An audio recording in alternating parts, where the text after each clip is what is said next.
Hello, my friend. I'm glad you're here again. Before we begin, take a slow breath in. Let the air settle deep into your lungs, and then exhale softly. Let whatever noise followed you here begin to fade. Now imagine this with me, a forest. The air is cool, the ground is soft underfoot, padded with moss and years of fallen leaves. The light filters through layers of green, slow and golden, like a language that doesn't need words. Somewhere above, the wind moves through the canopy in long sighs, and for a while there is nothing to do but listen. Today's question is this: what can the forest teach us about stillness, renewal, and finding our place in something larger than ourselves? It's hard to put into words what happens when you step beneath trees. Something shifts, not only around you, but inside you. The world's volume turns down. The body begins to match the slower rhythm of things that do not hurry. The forest teaches through presence, not speech. It doesn't hand you lessons, it lets you remember them. If you've ever stopped walking long enough to listen, you know the forest is not silent. It's alive with quiet movement, leaves brushing together, the distant creak of a trunk swaying, the pulse of insects, the hidden drip of water. What we call stillness is not the absence of sound, it's the harmony of it. Each sound belongs, woven into something vast and calm. That's the first thing the forest teaches. Stillness is not emptiness, it's fullness, arranged gently. The trees do not rush to grow, and yet they do. The streams do not fight their path, and yet they reach the sea. When we match that pace, when we allow ourselves to exist without forcing, we begin to understand what peace really feels like. We live in a world that moves too fast. Our thoughts race, our days blur. We measure life by what we accomplish instead of what we notice. But the forest reminds us, existence itself is enough. The tree does not question its purpose every morning. It simply grows patiently toward light. When you stand among trees, you can feel time differently. A tree is a story written slowly, one ring per year, one silent mark for every season endured. It doesn't try to hold on to summer or resist the coming of fall. It allows change to move through it. And that's the second lesson. Renewal requires surrender. The forest knows how to let go. Each autumn, it releases what no longer serves. The leaves that once drank sunlight now drift gently to the ground. They don't resist their falling, they trust it, and that trust feeds the soil. Decay becomes nourishment. What looks like an ending is simply a beginning in disguise. We humans struggle with that. We cling to what we've been, what we've built, what we fear to lose. We call endings failures, losses, mistakes.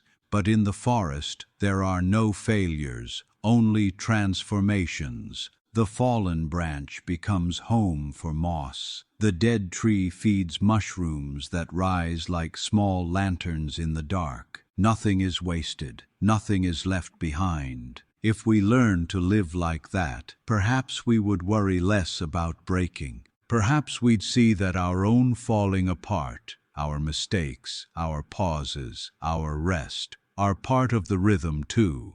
When you walk through a forest, notice how everything leans on everything else. Roots intertwine, fallen trunks become bridges, light finds its way through cracks and gaps. Even decay is collaboration. That's the third lesson. We are not separate. Each life in the forest depends on another.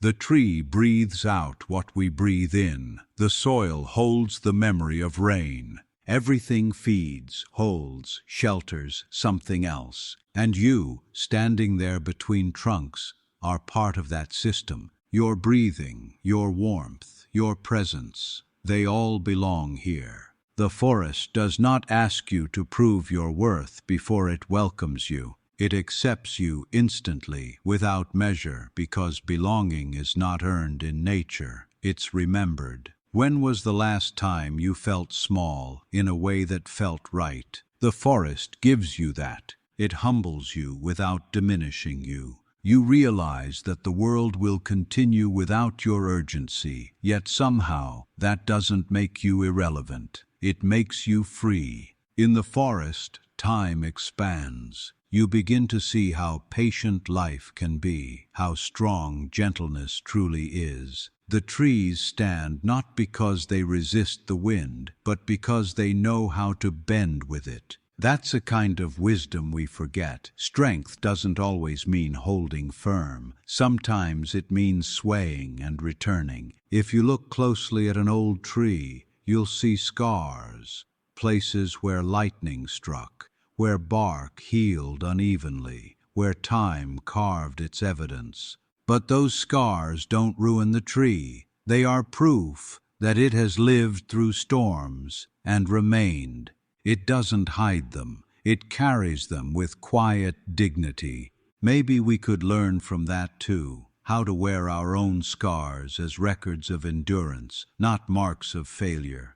The forest also teaches patience. Seeds become trees only through time, silence, and unseen effort.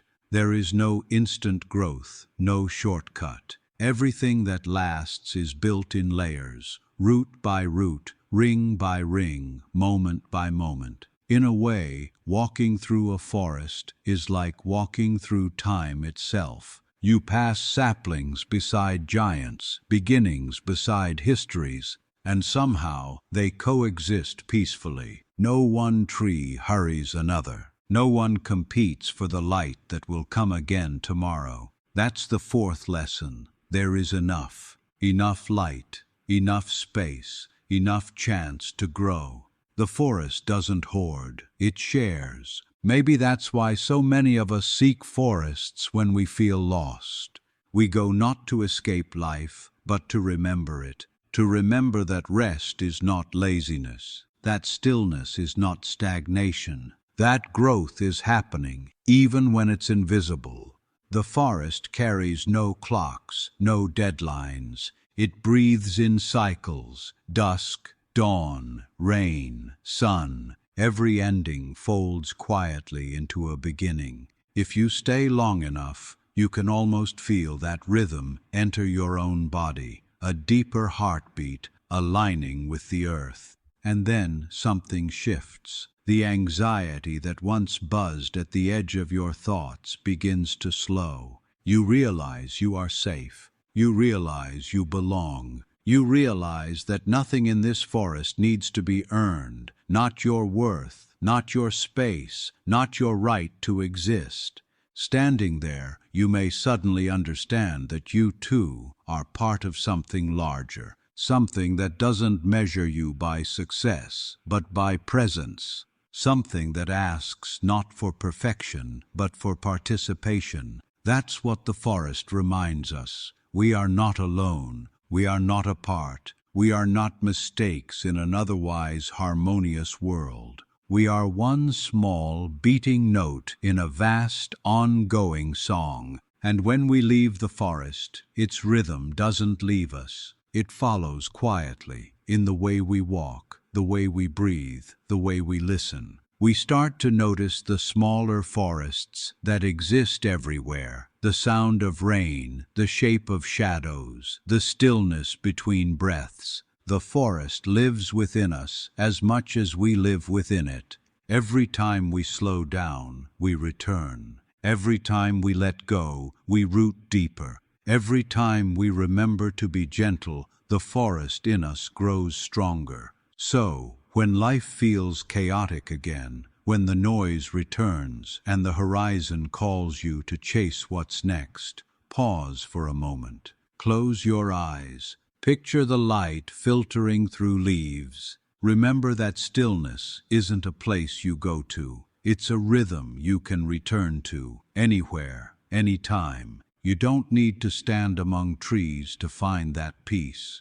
You only need to listen to what they've been teaching all along. Grow slowly, let go gently, stay rooted, and trust the cycle that keeps renewing everything, including you. Thank you for being here, for giving yourself this moment to reflect. Stay gentle, stay curious, and stay kind. And if this question spoke to you, continue your journey with us on Yarven's Questions. More stories, more reflections, and more quiet truths are waiting for you. Take care, my friend. Until next time.